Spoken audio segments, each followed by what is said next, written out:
Us right now on the Harbor One hotline. Hey, Chaim, good morning. Morning, everybody. How you doing? Well, how do you think I'm doing? Well, I don't want to assume that the towel has been thrown in yet, but perhaps you have started looking ahead to the off season, and I wanted to ask, as you do that positionally, what would be your number one focus when it comes to improving this team for next season? Yeah, look, to the first part of that, look, we're always going to keep competing. We know where we are, and frankly, we could be in first place, and we'd still be doing off-season planning right now. That's just, how you work in this business. So I think it's a fair question to ask no matter where we are in the standings. It's just that if we're in a better spot, people aren't very focused on it outside of our walls. But we're obviously still going to keep competing and see where it takes us. As far as looking ahead to next year, obviously, there's a lot of moving parts as there going to be in any off season. I think we just want to make sure we have a complete baseball team. There were some areas, obviously, this year that could have gone either way, and they didn't always go our way, and we want to make sure that we build as complete a roster as possible. Chaim, I'm sure you're seeing that main headline is the fact that Kike told people that you promised him that the Sox will be way better in 2023. When you promise something like that, if you promised that, how can you ensure that that actually happens this offseason? What do you need to do to make sure that that happens next year? Well, I think Kike was paraphrasing a little because there's only so much we control. But look, we need to be better than this, right? This is not what anybody around here deserves or wants. And Kike is a winning player, and when you get to the point as he was a year and a half ago, and had a chance to be again this winter, to choose your employer. If you're a winning player, the chance to win matters a lot, and so that was something that was on his mind. We talked about it, and I believe we're going to be better. I believe he's going to be better too, and that's going to be part of why we're going to be better. Chaim, what do you say to people who think your style of building an organization is rather through the farm system, younger players than those high price or big price free agents?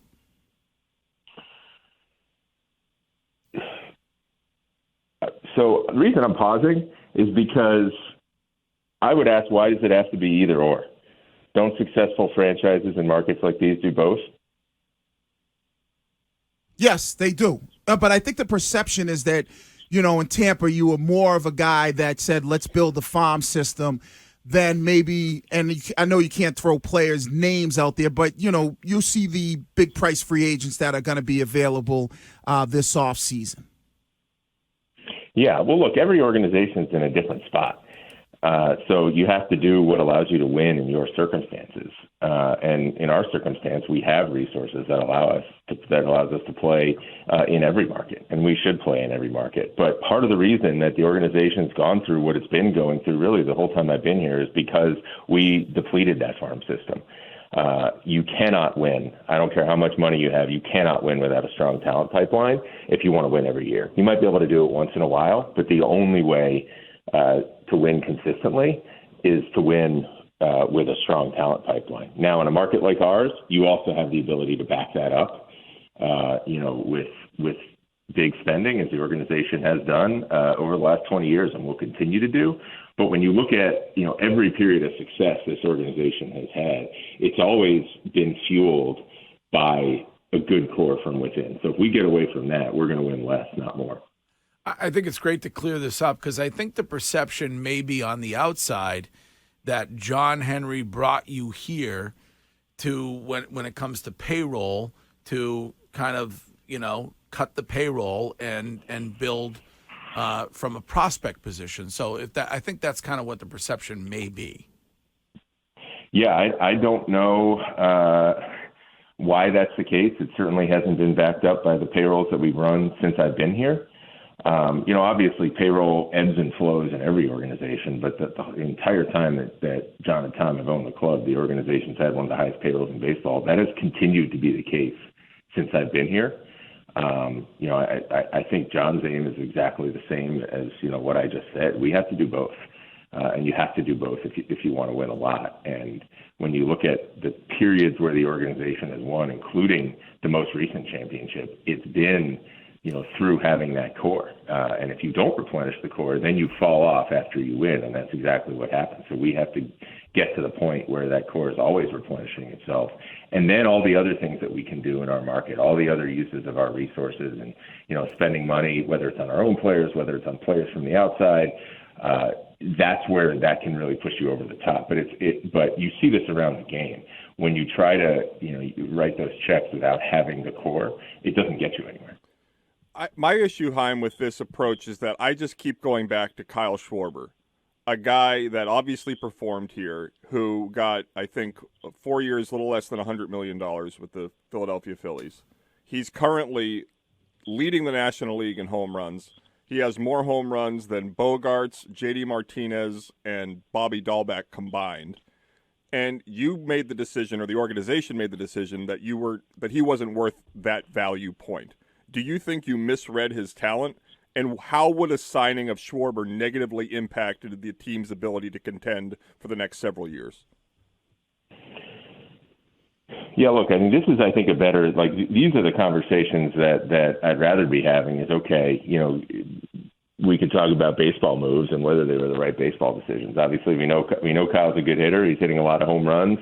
I remember early in the season there was a debate, and there were people taking the other side of you on this, Chris, and saying, well, the organization should be having as a DH is not someone who hits home runs and hits, 210 or whatever it is, but a complete hitter. There's all sorts of different positions you can take here. I think it's perfectly valid to argue about how we should be using our resources. One of the main things that we wanted to do coming into this season, and I think really probably the worst aspect of a really successful team last year was our defense, and we wanted to do everything we could to upgrade our defense. And obviously, having JD here, and having Kyle on top of that, it would have made it harder to do that. And obviously we pursued, the biggest free agent we pursued was a guy who's one of the standout defenders in the game of baseball. So, again, obviously everybody brings positives and negatives. You can talk about different ways to build a club and different baseball decisions we make.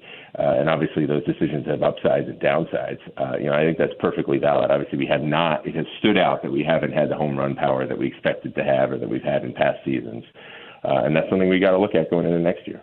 So, when you talk about being a big market team willing to spend, philosophically, how come there's not a deal done, for instance, with Xander Bogaerts? Yeah, good question. I mean, we obviously, this question comes up. I think every time I talk to anybody, this question comes up about a couple of our guys, and it's a question of finding the right deal. And we have a couple guys that I get asked about a lot that we want to find those right deals with.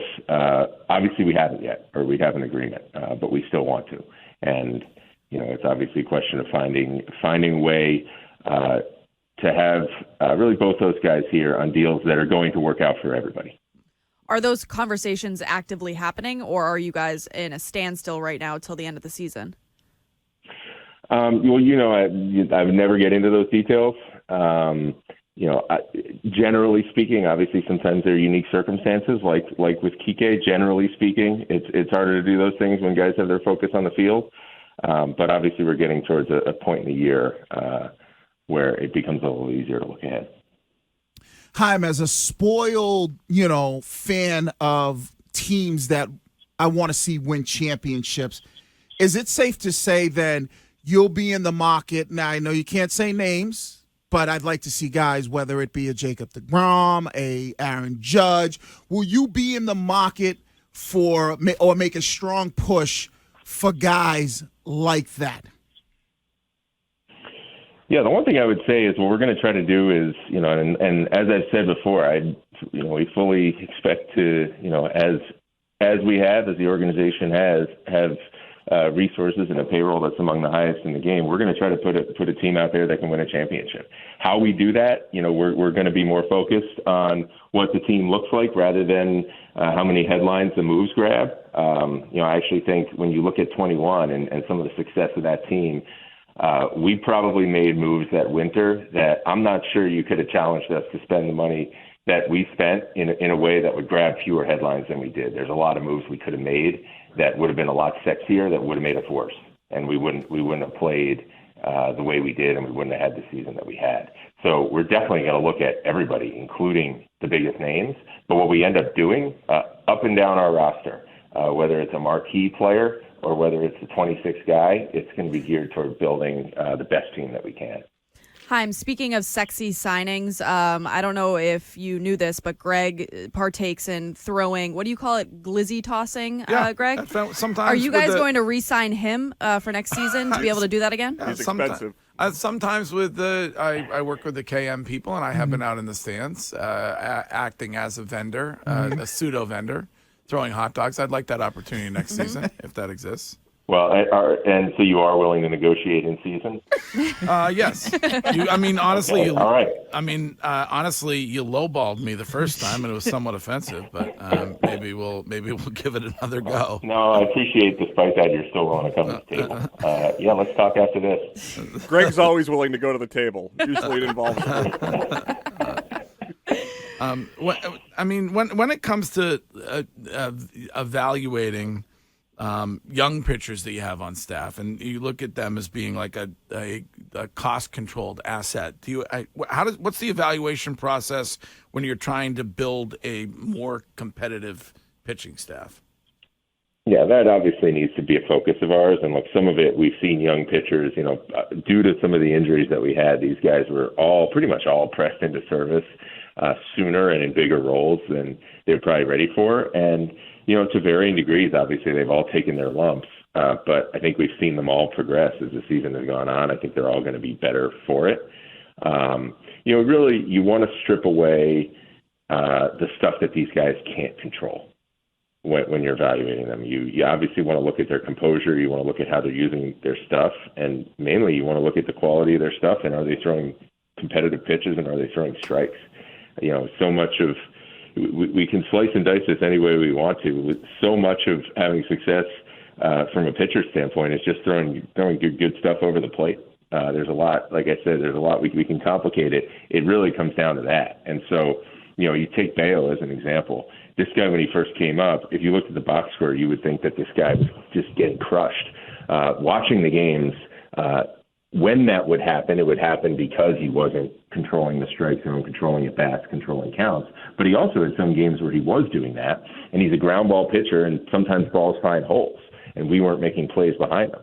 And we were able, and I give our staff a lot of credit for this, able to get him to see that and him to see what the ingredients for his success would be.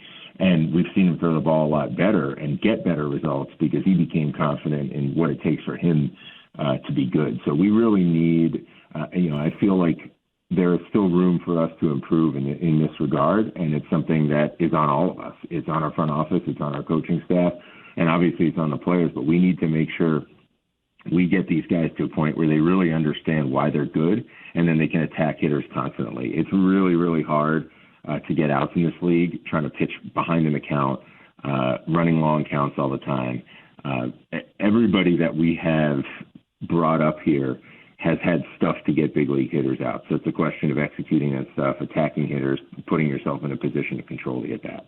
One final important one for me. Has the organization made a formal request to Flea of the Red Hot Chili Peppers to keep his clothes on at Fenway Park? That is definitely outside of my scope. Okay.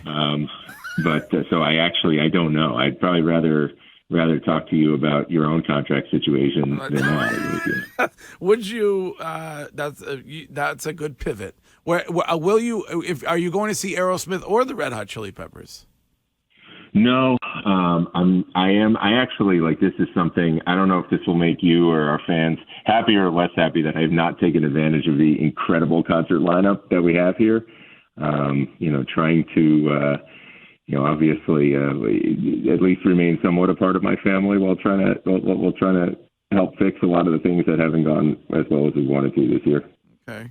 Well, if you're around September 25th, I'm looking for tickets to Kevin Gates at the MGM. You know, you might have a suite that might be available. They don't have tickets for that. They don't get suites over there. Forget about Bogarts. Wiggy needs tickets. They're just the landlord. It's Kevin Gates, Curtis. Hey, I'm with you. I don't know who it is. Sounds good.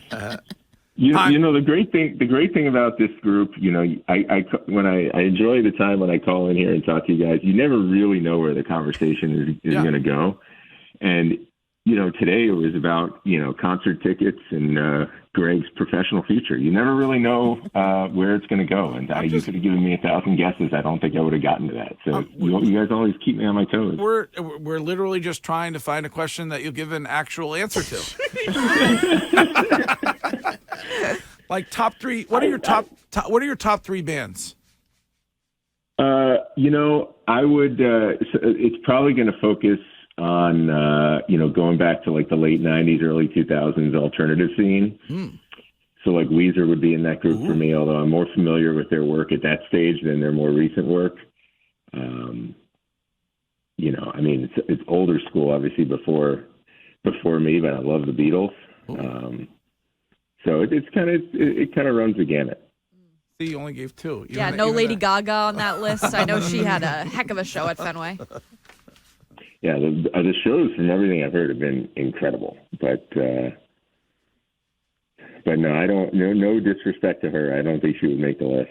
All right, Chaim. Just a matter of taste. Well, hang in there. Mm-hmm.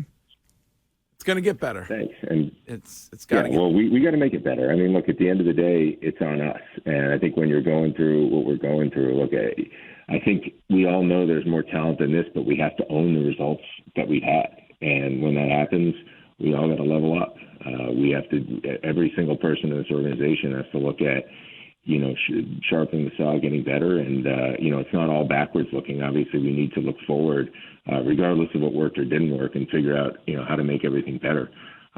There's a lot of good ingredients in there, but there's a lot of things that haven't clicked. And, you know, we got to own that, and we got to work hard and make it better. All right. We will talk to you again soon. Thanks for joining us this morning. You got it. All right. Chaim Bloom, Chief Baseball Officer of the Boston Red Sox.